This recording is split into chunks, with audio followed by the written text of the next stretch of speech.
Vamos lá. Então, vamos para cá. Ok? Vamos lembrar, antes de a gente propor nossas sugestões e soluções das características de cada estrutura. Qual é a vantagem do vetor? A vantagem do vetor é acesso aleatório, eu posso acessar em qualquer momento. Eu não tenho, também posso inserir e remover do final, e uma característica necessária deles é que ele é a manutenção da ordem dos dados. Se eu preciso que os dados sejam mantidos em ordem, aí eu preciso de uma estrutura linear, como um vetor ou uma lista. Porque quando eu jogo dentro de um mapa ou dentro de uma árvore, ele vai mudar a forma como os elementos foram inseridos, tá? Então, na fila original, a ordem que os elementos estão é importante, precisa ser mantida?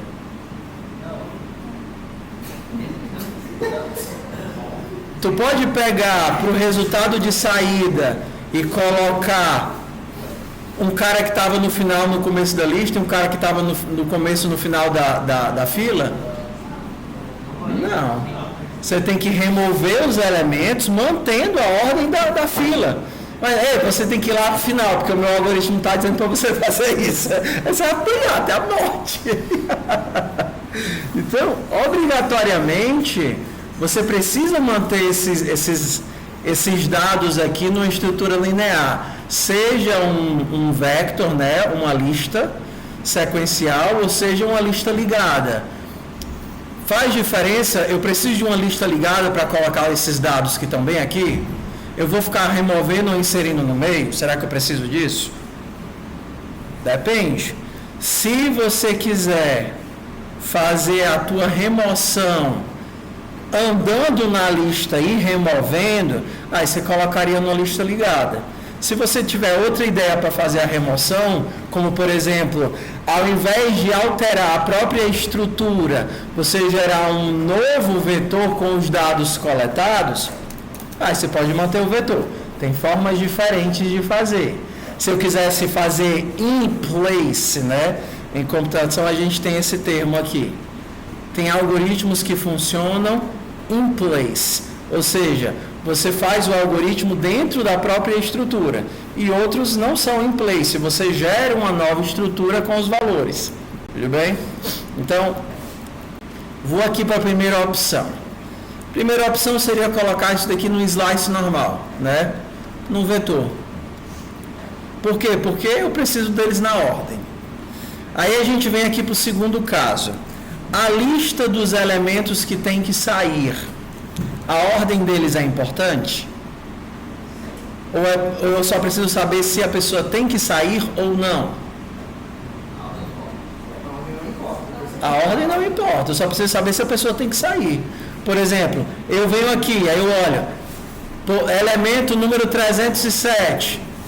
Aí o que é que eu tenho que saber? O 307 é para sair ou não é para sair? Tudo bem? Então, se você só quer consultar se esse elemento tem que sair ou não tem que sair, então colocar esses dados aqui numa lista não é interessante. É mais interessante eu colocar eles no map, né? A gente tem a ideia de conjunto. Um conjunto é um mapa, mas que eu não tenho um valor associado à chave. Que, por exemplo, lembra que eu coloquei a banana a 7,50, o maracujá a R$8. Eu tenho uma chave, que é a banana, e um valor associado, que é o 7,50. Às vezes eu só quero a chave. Eu quero saber, banana tem na lista? Maracujá tem na lista? Uva tem na lista? Eu vou consultar a minha estrutura de dados só para saber se o elemento existe ou não existe. Essa é a diferença entre um conjunto e um mapa. Estruturalmente, eles são a mesma coisa. Tanto que em Go você nem tem a implementação de conjunto. Você tem só a implementação do mapa. No JavaScript você também não tem conjunto, você tem um mapa. Um mapa com o valor vazio se torna um conjunto.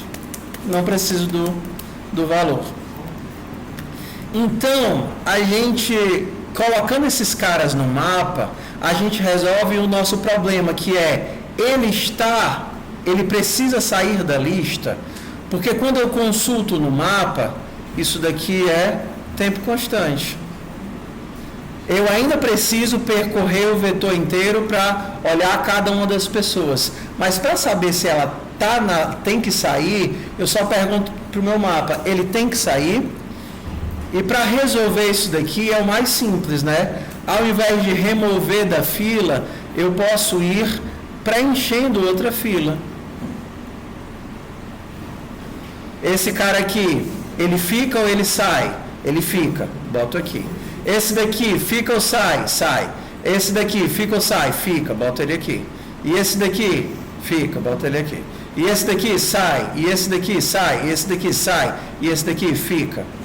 Inserir, preencher no vetor, inserindo no final do vetor, também é tempo constante.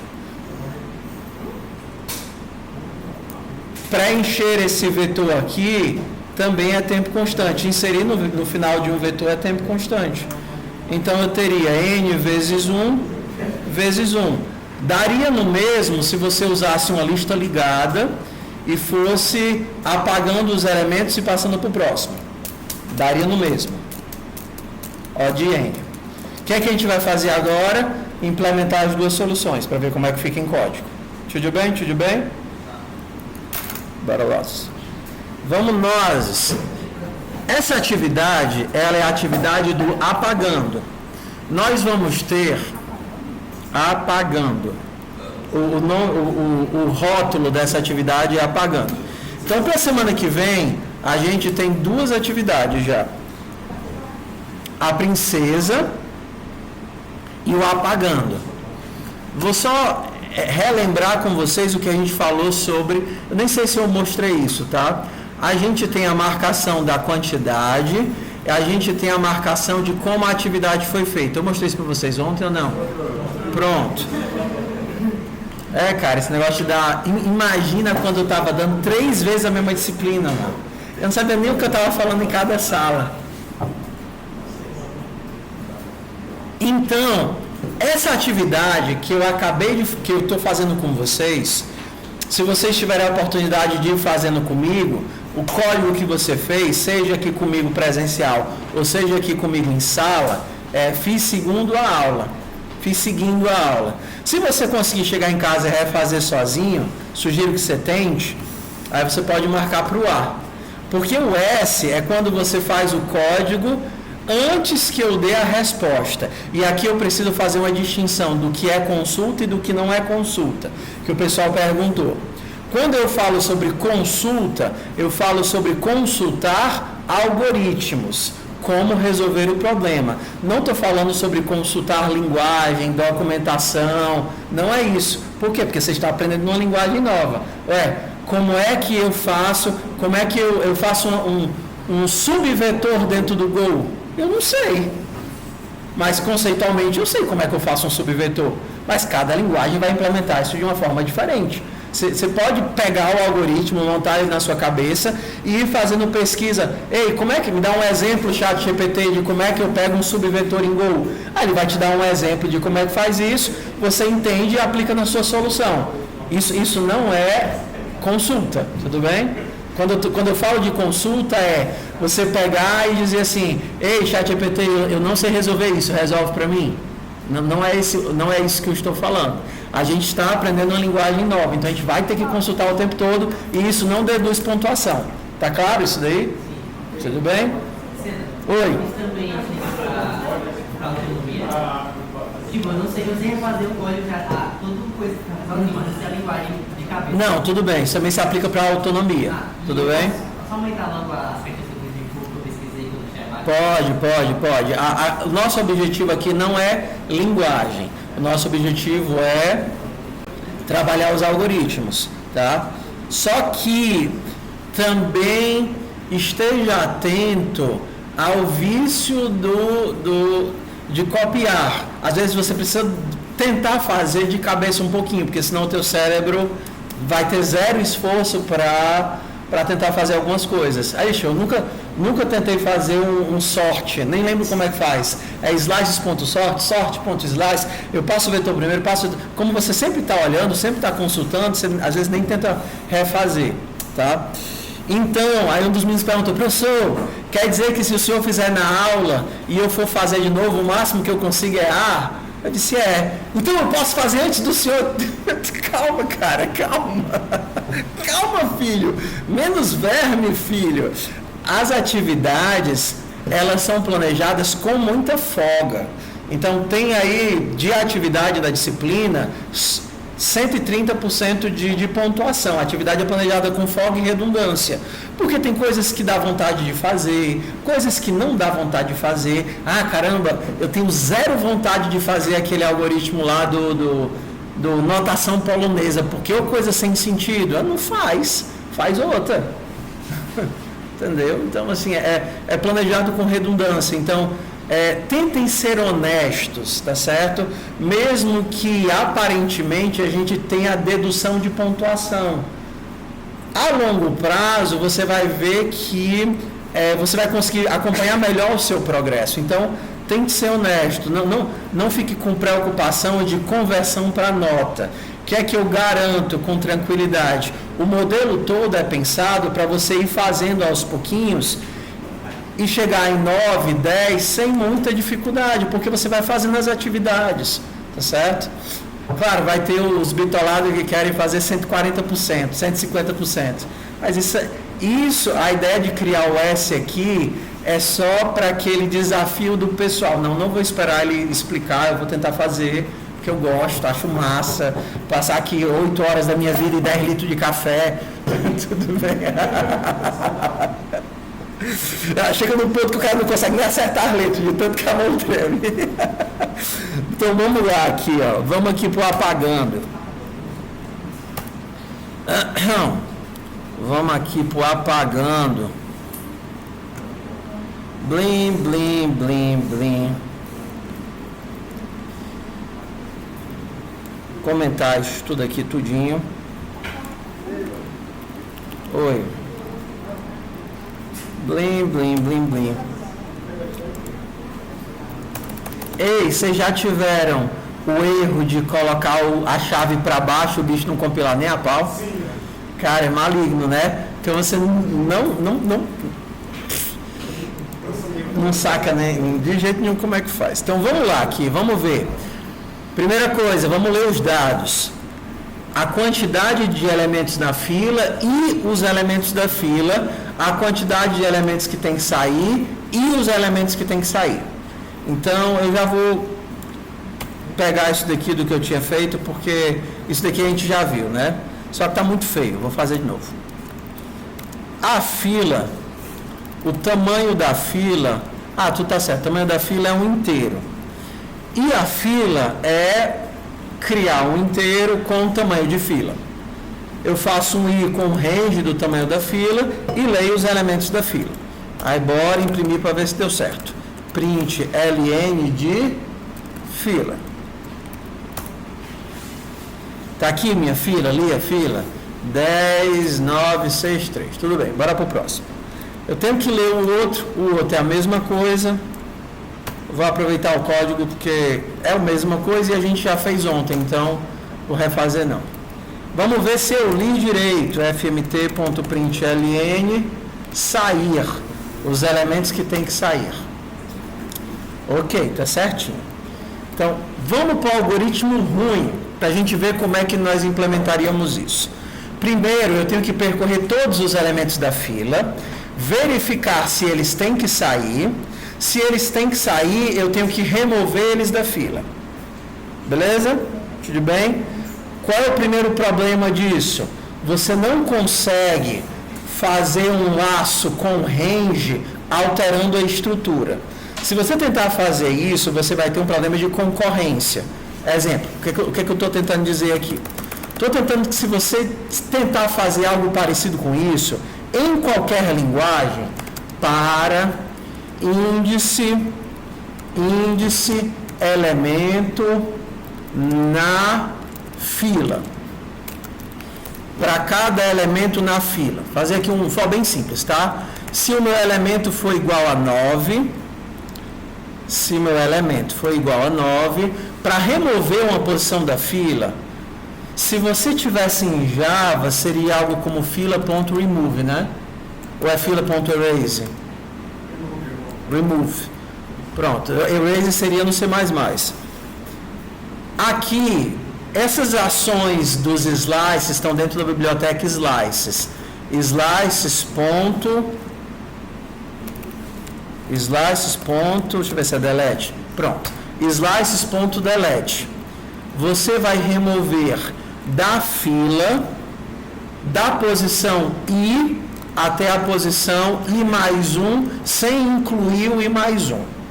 Tá? Ou seja, você vai remover um elemento só. O delete, ele tem a mesma ideia do append. Lembra do append que ele podia te retornar um novo bloco? Então aqui é a mesma coisa. Fila recebe slices.delete.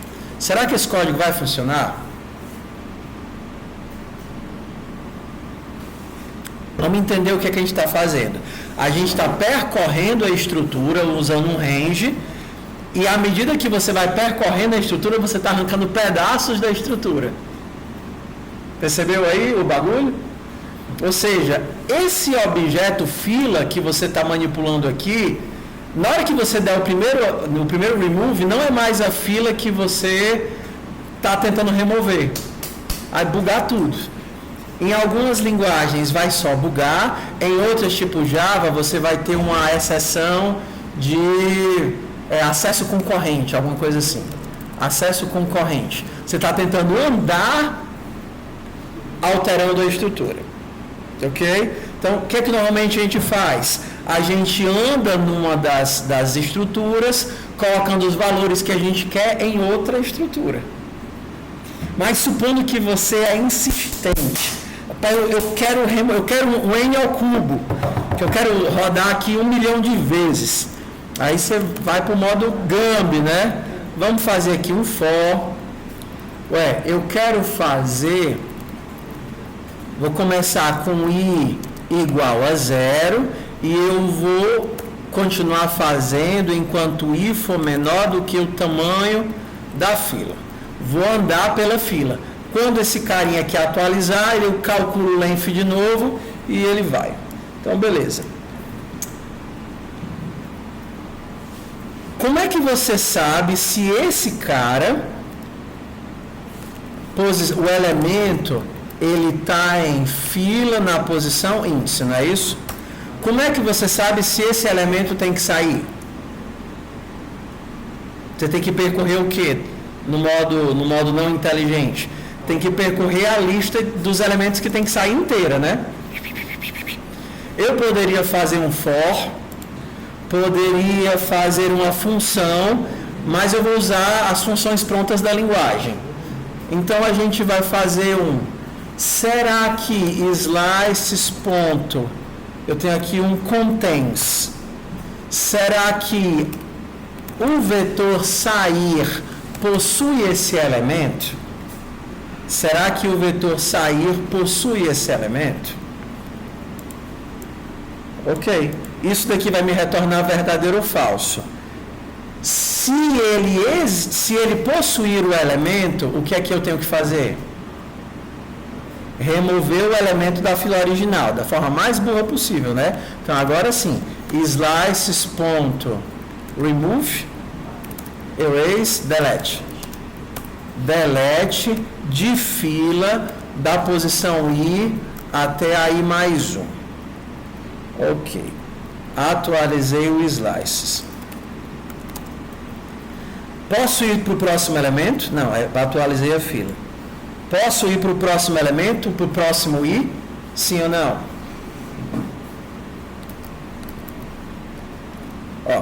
Na hora que você está tentando fazer isso, o que é que está acontecendo?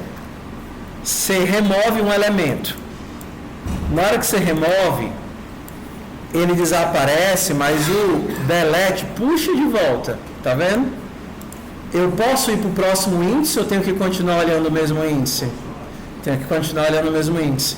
Porque se eu estava no índice 5 e eu removi o cara, o elemento da frente voltou para o 5. Em que casos eu ando? Se eu não remover o cara. Se eu não remover o cara, eu vou para o próximo. Se eu remover, eu puxo e permaneço na mesma posição. Se eu não remover, eu ando. Se eu remover, eu puxo e continuo olhando para a mesma posição. Então, se eu não remover, aí sim eu faço índice mais 1. Vou até o final da fila. Se ele tem que sair, eu mando uma remoção. Se não, eu vou para a próxima posição de índice. Vamos olhar os custos aqui. Esse for tem um custo de N. Isso daqui tem um custo de 1. Que esse acesso aqui é acesso aleatório.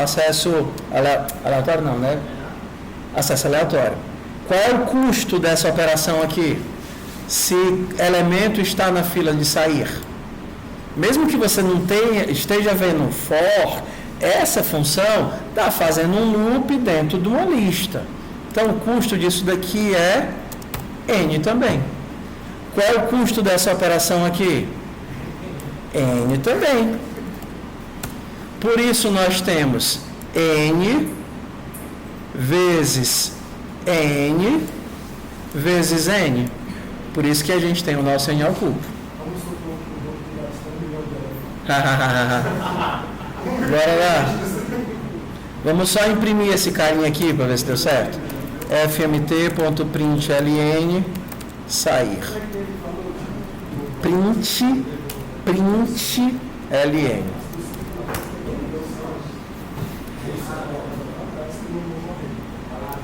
Não é o que tem que sair, é a fila.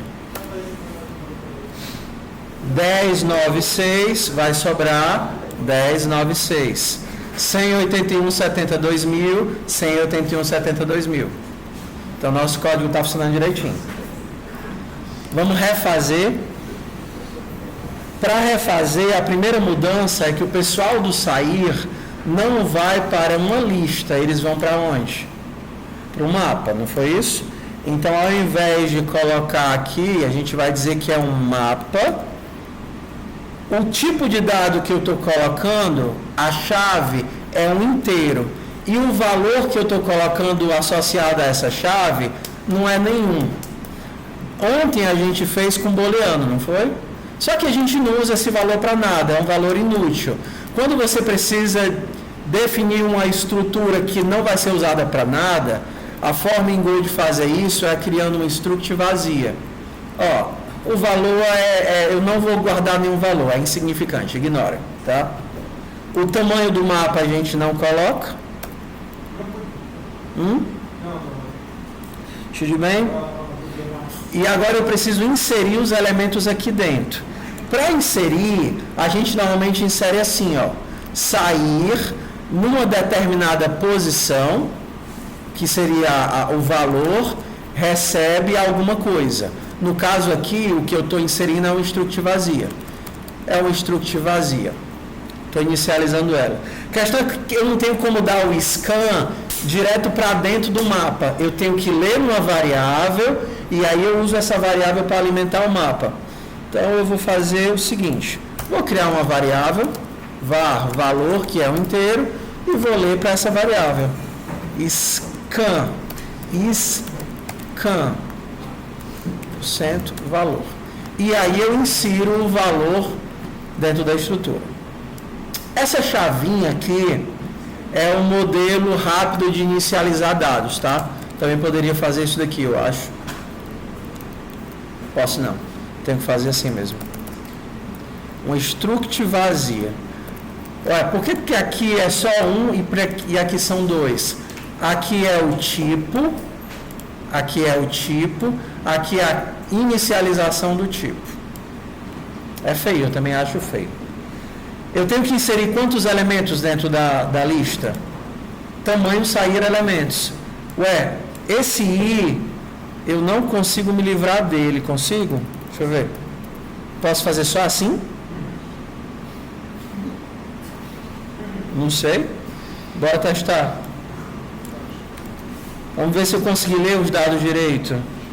Vou imprimir aqui sair, bora.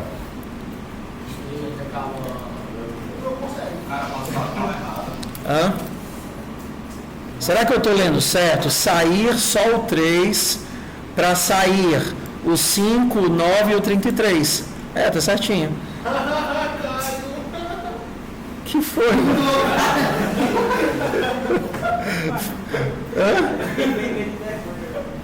Não, eu tô boiando aí, bora. Legal, não sabia que dava para fazer isso. Sem precisar criar variável, legal. Bora, agora a gente vai para o nosso algoritmo. O que o nosso algoritmo vai fazer? Eu já tenho ele aqui, mas eu vou fazer de novo. Vou criar uma lista nova para guardar o resultado. Resultado vai ser igual a criar uma lista nova. Uma lista de inteiros. Qual é o tamanho da nossa lista nova? Na pior das hipóteses, ele vai ter o mesmo tamanho da fila de entrada, né? Então, é inicializado com 0 elementos, mas cabe tamanho da fila de entrada. Então, eu vou percorrer a fila de entrada, perguntar se esse cara tem que sair ou não, e dependendo do resultado, eu insiro ele na fila final. Então, para todos os não quero o índice, quero só o elemento da fila de entrada.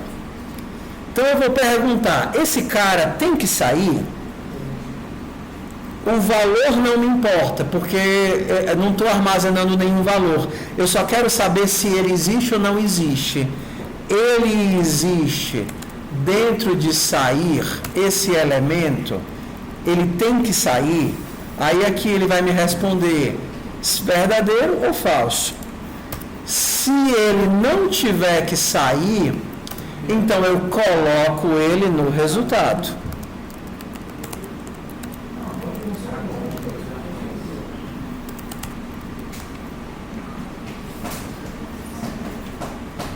Bora lá? Para todos os elementos da minha fila original, eu pergunto, esse elemento está na lista dos que tem que sair? Aí ele vai me dizer sim ou não. Então, se esse cara não tem que sair, eu pego ele e coloco na lista que vai guardar o resultado. E aí, no final, fmt.println resultado. 181, 70, 12.000. Esse código está certinho. Tá? O que é que falta para casar direitinho? A gente formatar do jeito que ele espera. Então, que foi? É uns acessos disso. Parem de ficar olhando outras coisas aí que vocês estão olhando, tá? Praticamente todas as linguagens, elas têm minimamente 2 métodos de manipulação de texto. Um método que se chama join, que é para juntar coisas e gerar uma string, e um método que se chama split, que é o contrário, que é pegar um string e gerar coisas. Então, se você tivesse em Python, em JavaScript, em qualquer coisa, você teria: vou comer carne vermelha no RU. Você teria uma ação de split, que é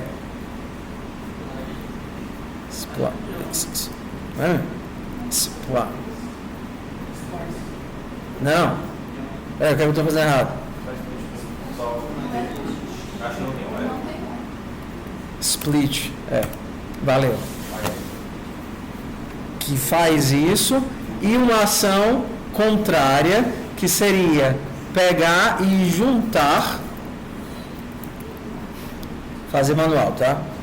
Você ter um vetor e juntar ele. Sou muito iludido. Isso daqui é o meu vetor, e a gente teria uma sintaxe aqui de usa um dashzinho para juntar. Sou, underline, muito, underline, iludido.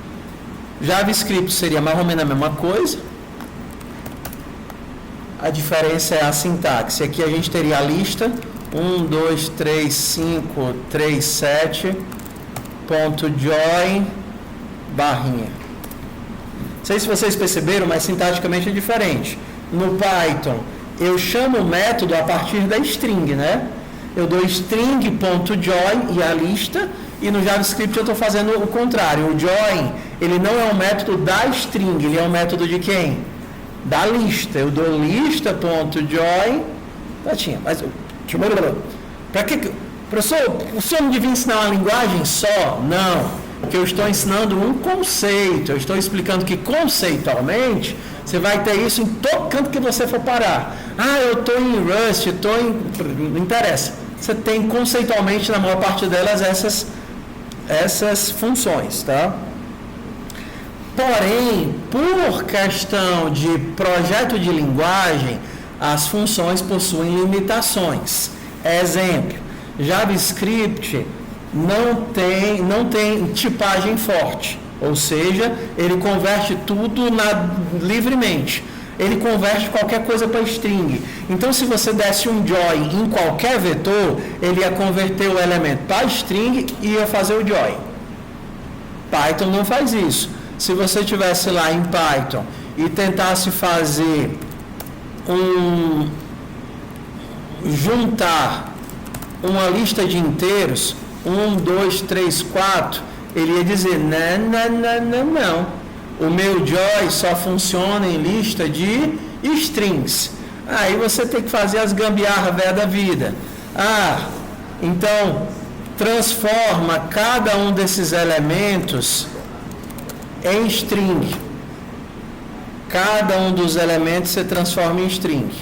Então, aí ele pega uma lista de inteiros, transforma cada um deles em string e depois juntam. O que é o problema? O problema é que o Go, ele tem tipagem forte. Ele tem o slices, mas o join e o split só funcionam para strings. Então, se eu quisesse pegar uma lista de alguma coisa e converter e fazer um join, eu teria que primeiro converter essa lista para strings. E é um saco fazer isso, porque tudo é muito explícito. Então, eu sugiro que vocês se acostumem a sempre criar uma função auxiliar e levar ela para todo canto que vocês forem, ou escrever ela rapidinho. Que é o que? Por exemplo, eu estou com uma lista de inteiros, tá vendo? Criei uma lista que vai ser uma lista de strings. Percorri a minha lista original. E aí, cada um desses inteiros, eu transformei em string. A gente viu essa função sprint ontem ou não? Não. Tá. Lá do C, que vocês não usaram, mas você tem o printf de guerra, não é verdade? O printf lá, velho de guerra, que aí vocês dizem assim, %D, %F... E aí você coloca valor e sei lá, preço, sei lá. Você tem aqui o velho printf de guerra, lá no C. Existe uma variação do printf lá do C, que ao invés de te jogar isso daqui para o terminal, te joga para dentro de um buffer. Então, em C, você criaria um teu buffer, char, é assim? Char, buffer, que cabem aí 500 caracteres. E aí, ao invés de imprimir direto para o terminal, você joga essa informação para dentro de um string. Professor, legal, não sabia que isso tinha. Tem. Então, aqui, como ele rouba a ideia, ele faz a mesma coisa.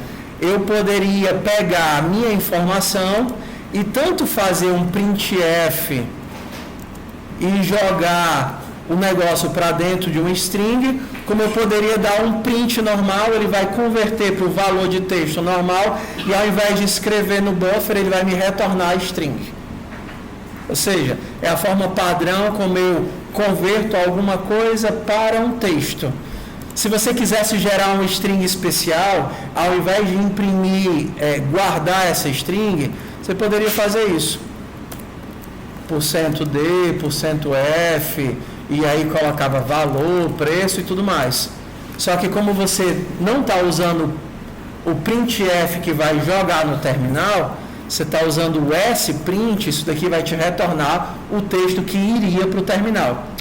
Tudo bem? Tudo bem? Então, o que eu estou fazendo aqui? Estou pegando o meu valor, estou pegando no fundo uma sprint, uma lista de inteiros e transformando esse negócio em uma lista de strings. E agora, como eu tenho uma lista de strings, aí eu posso usar o join na minha lista de strings. Converti de lista de texto para lista de strings e uso o join nele. O Go é tão prático em relação a vocês não usaram generics em Java, né? E também nunca viram templates em C++ nem outra linguagem, não, né? Tá. Tudo bem, é tão facinho. Esse breguesso aqui funciona só para inteiro, do jeito que eu fiz aqui, não foi?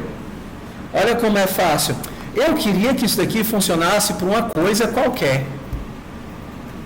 Então eu poderia dizer, ei, usa uma coisa que pode ser qualquer coisa. Então agora isso funciona para qualquer coisa. Não precisa decorar não, só porque é simples. Normalmente não usa coisa não, a gente usa T. Para um tipo T, que pode ser qualquer tipo, você vai receber uma fatia de qualquer tipo e fazer isso. E agora a gente poderia, ao invés de dar o print, eu poderia dizer, junta isso daqui utilizando o espaço.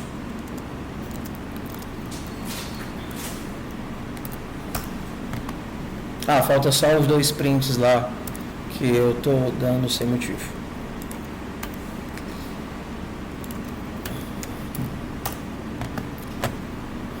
Valeu, filho. Bora lá. O que a gente tem de tarefa para a semana que vem? Eu normalmente faço um começo de semestre bem intenso, porque está todo mundo livre, ninguém tem trabalho de nada para entregar. Então, eu só com a atividade nas costas, no lombo, até dizer chega. Porque quando começa a chegar a época de provas e tudo mais, já está tudo mais tranquilo. Então, eu espero de vocês uma carga de trabalho de 3, 4, 5 horas de trabalho essa semana. Tudo bem?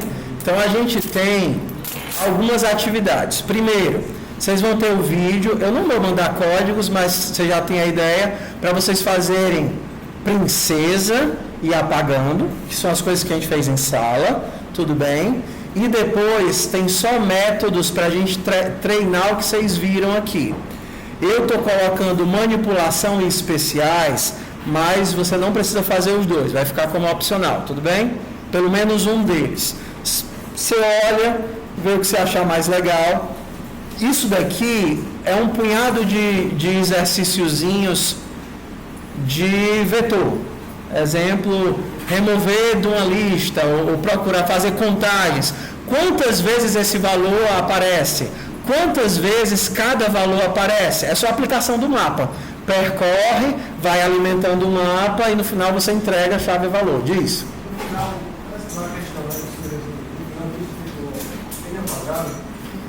Não, N.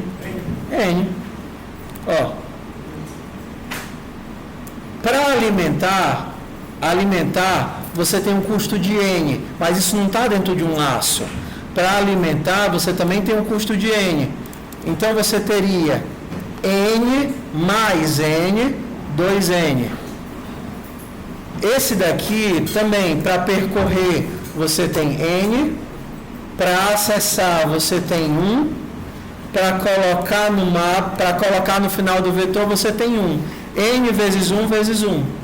Então, no total, você teria N mais N mais N, 3N. Só que como a gente ignora os fatores multiplicativos, teu custo é N. Tudo bem? Então, bom trabalho. A gente tem as atividades para fazer e façam. E sejam felizes.